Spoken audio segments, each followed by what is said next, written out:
इस देश में वो लोग भी शासन सत्ता में हैं जिनकी आबादी लोकतंत्र में मुट्ठी भर है, जिनकी आबादी 85% है, वो इसी साजिशों के कारण चुनाव हो पाने के खो पाने के कारण इस देश में गुलामों जैसी जिंदगी जीने के लिए मजबूर है।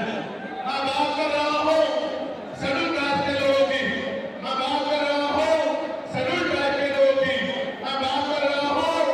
अन्य पिछड़े वर्ग के लोगों की, मैं बात कर रहा हूँ मुस्लिम की, जैन की, सिख की, ईसाई की, बौद्ध की, तमाम लोगों की जिनको आज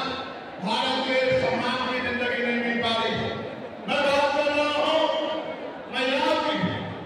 मैं बात कर रहा हूँ किसानों की, मैं बात कर रहा हूँ मजदूरों की, मैं बात कर रहा हूँ नौजवानों की। मैं पहले जो विषय है उस पर अपनी बात रखूंगा, फिर मुझे अपने दिल की बात आपको कहनी है। पहला जो विषय हमारा है जिस पे हम लोग यहाँ इकट्ठा हुए हैं, उस पे हम लोग क्या करने वाले हैं, सरकार से हमारी क्या मांग है, सबसे पहले उस पर मैं अपनी बात रखूंगा। हमारी पहली मांग ये है कि 1931 के बाद इस देश में सभी जाति धर्मों के लोगों की जनगणना नहीं हुई है।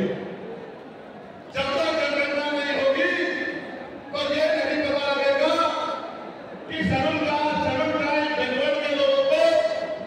कितनी उनकी आबादी और कितना सम्मान उनको मिल रहा है, कितनी हिस्सेदारी उनको मिल रही है।